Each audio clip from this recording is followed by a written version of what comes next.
Hey there, fellow classic comic collectors. As always, I'm Scott Harris King, and as you can see, it's a rare double Epcot day.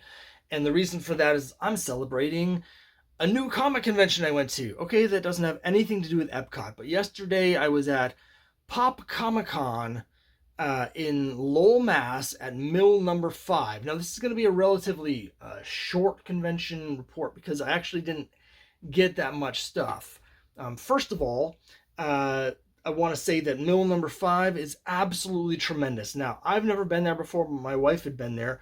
As the name implies, it's a giant mill building right along the river in Lowell. One of these old mill buildings from the 19th century, whatever, and it's been turned into a bunch of shops and stuff, right? Go up to the 4th floor and the 5th floor, which is where I was on the 5th floor, and there's all these like cool shops. I got a bunch of footage from the show here you should be seeing as I'm talking, and the 4th floor in particular was just absolutely amazing. There's this hallway you go down, and it's got these lights and these little storefronts, so it's like you're in like an old time sort of town, like shopping center.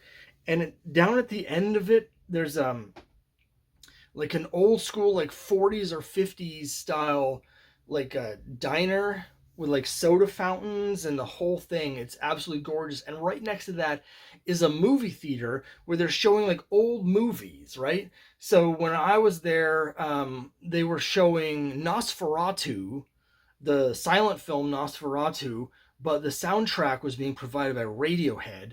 That sounded amazing, and they were showing like 3 different movies, and the other 2 were also both like old classic films. So this place is just tremendous. All of these cool shops are like little bookstores. There's a little store, the store that was called Pop Culture, that was sponsoring this convention. Has like D&D stuff, and it's got a few comics, and it's got a bunch of like nerdy stuff in it. And there's like just shops that have like upcycled like art and furniture and stuff that's sort of like reclaimed stuff, and a lot of local artisans and artists there. They do fairs in this space at mill number 5 basically every Saturday for most of the year. I think in the winter they might shut down after Christmas and start up again in the spring. I'm not really sure, but basically almost every Saturday for most of the year they're doing different themed shows. This one happened to be the comic show. Now it was a really cool show, but for a comic convention there was surprisingly few comics. In fact, of all the vendors there, I would say, it was a decent sized show. They had some of the tables were on the 4th floor, as you saw. Most of them were on the 5th floor. So I would say there's probably like 40 vendors. I'm just guessing, 40 vendors or so. There's only 4 of us that had comic books. There were 4, me and 3 other sort of local creators like me that make comics, and nobody else there actually had comics. There was all these people there that were selling like craft stuff. So it was like keychains, stickers, buttons, and then there were people that were doing like the prints, and there was a lot of like there was like sewing and crafting, and like people that had a lot of like manga and anime stuff. There's also a big cosplay turnout. So they're having a cosplay show, like competition or whatever, and they had a couple cosplay events going like through the whole show. And the show only ran from 12 to 4, so they're having these different cosplay things. And boy, the local cosplay community turned out. There had to have been like 30 or 40 cosplayers that were there the whole time, and almost all of them were young folk. So like teens, early 20s, a lot of teens.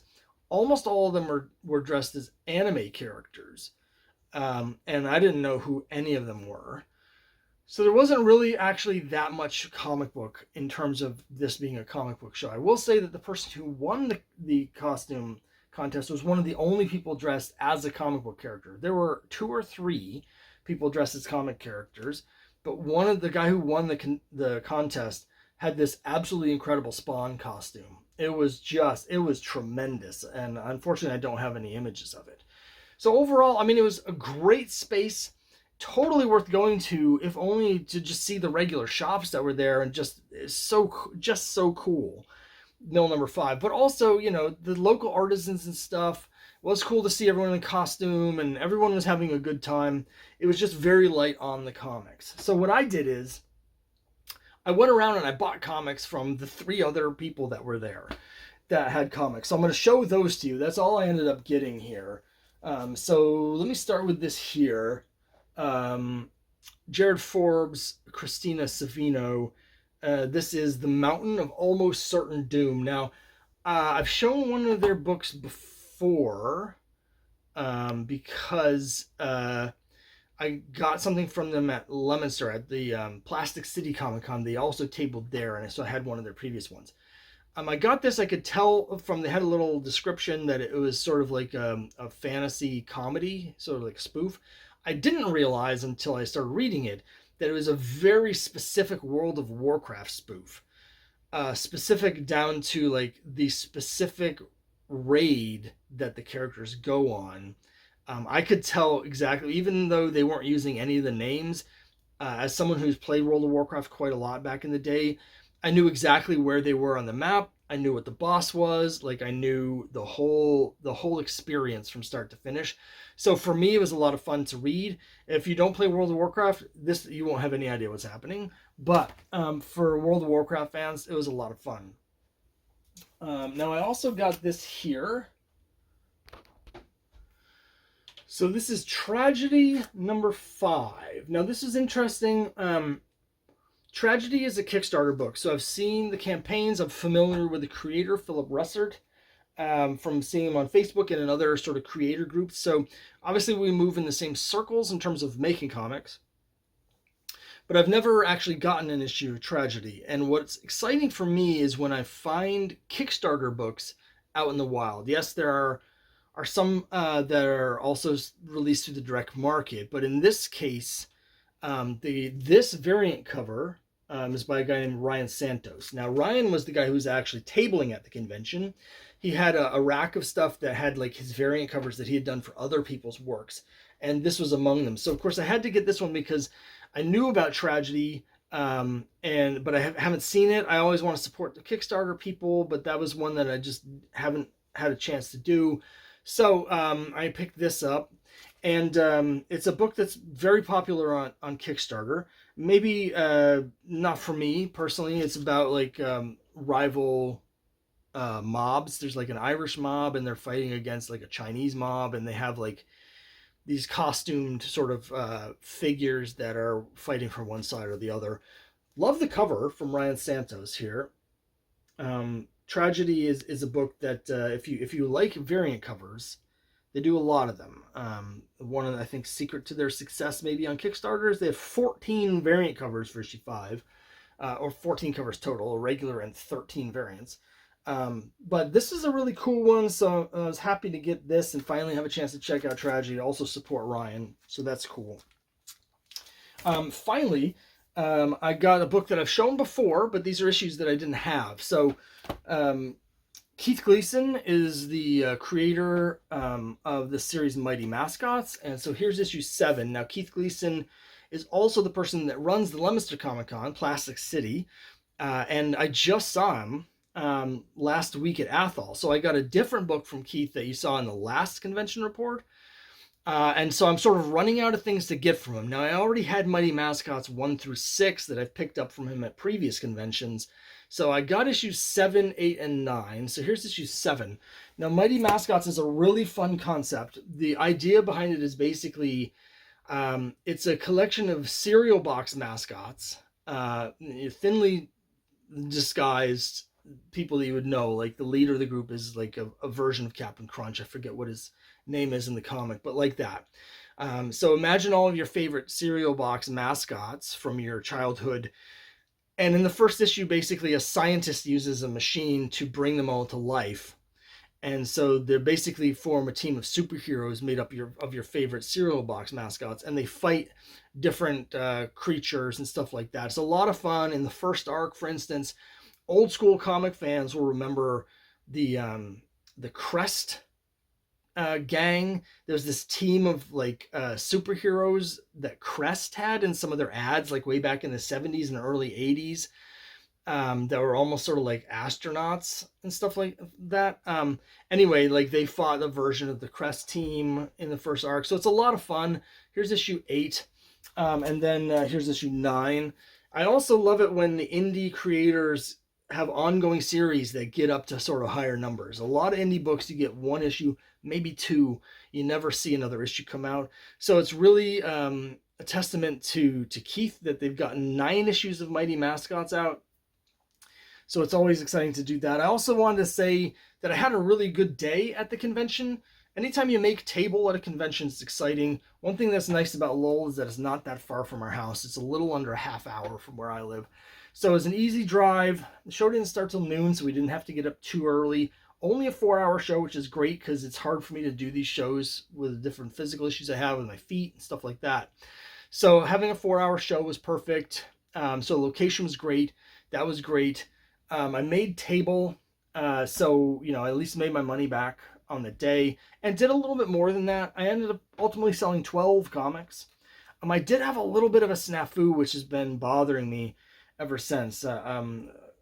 Someone bought Quest number 3. Now, I have these RPG editions of Quest where they have the bonus material in the back so you can play through the mini module. And I explained that to the person, and they were like, oh, which of these comics over here, the regular ones, which does this go with? And I was like, well, this is issue 3. So like that's the corresponds to this regular version of 3. And they're like, great, I'm going to get both of them. And then after they left, I realized somehow they had misunderstood what I was telling them. And they thought that the module was a companion to the comic, right? Now, I was pretty clear that the RPG edition includes the entire comic and 8 bonus pages of gaming supplement. But basically it means they bought 2 copies of the same comic, and I know they're going to be disappointed when they get home and they open and they realize that the whole thing isn't a module. So I left my table and I ran around trying to find them because I realized about 5 minutes after they bought it. But unfortunately, they'd already left. So I feel really bad about that. Some kind of miscommunication. Again, I thought I was being clear, but it was someone that was buying something as a gift. So I think they just weren't that familiar with either D&D or comics, and they just didn't understand what I thought was pretty obvious. So like, I don't know, if you see this and you're out there, contact me, because I can make it right. But that, I was frustrated with that. That was unfortunate. But otherwise, great show. And that was probably my last show of the year. It's possible I might do like a local craft fair before Christmas. I don't know, I'll have to check that out. But that would be less of a comic show and more just sort of like local artisans and crafters. I've done that once before here in town, and I did pretty well, considering that the tables only cost $25 for those. So that's perfect for someone like me who, I don't sell a lot. So low table fee is great, but we'll see. Otherwise, last show of the year, I'm already signed up for an indie comic show in Connecticut for March of next year. So looking forward to that. But this will probably be the last convention report for me for the year. I don't think I'm going to be attending any other conventions this year as a guest, but we'll see. Real quick before I go, I do want to let you know that my comic Quest that I was just talking about, issue 4, still live on Kickstarter only until Friday. Now, Friday night, we'll be doing a live stream to count down the last hour of the campaign. You're all invited to come. Hopefully that'll be a celebration. I will say, this is the most difficult campaign that I've run. A lot of people are having a lot of trouble with Kickstarter right now. I don't know if it's the uncertainty about the election or the economy, or there's just a lot of competition because October is actually the busiest month on Kickstarter. But for whatever reason, like a lot of other creators, I'm really struggling. I'm struggling to get eyes on the campaign. A lot of the social media sites are throttling engagement. They only will show your post if you pay for them to be shared, even with the people that are following you. So I've been having a really hard time getting the word out. People just don't know what's happening. And so the bottom line is, I don't know what's going to happen on Friday. We might not fund. I've funded all of 15 previous campaigns I've done. This one, I don't know. So, if you like epic fantasy or indie comics or whatever, I realize it's really difficult. I'm not going to ask you to fund or anything like, to back the campaign or anything like that. If you have a moment, though, it's questcomicbook.com. The link's also down below. If you have a moment just to take a look at the campaign, it would make me feel better, but also it would help sort of with the algorithm. Like, they know that people are looking at the campaign and getting more engagement. So, if you have time, take a look. You might like what you see. Also, if anyone out there wants to share the campaign, if you know someone in this into indie comics or fantasy comics or Dungeons and Dragons, please feel free to share the information with them before Friday. But I appreciate all the great support that all of you have given me over the years and with this campaign, and all of you have backed the campaign. I really appreciate it very much. So again, I don't want to ask for anything really in terms of monetary support. But if you want to see what I'm doing, you can check out questcomicbook.com. And on Friday, please come join me for the live stream. And we'll either be celebrating a last-minute win, or it'll be sad. It'll be sad, and we can commiserate. I don't drink, but you can pop open a drink, and we can get lost in our cups. If we cry tears of sadness into the night if it fails. But either way, I'm going to be here for a live stream, so come join me. Again, questcomicbook.com, and hopefully I'll see you there.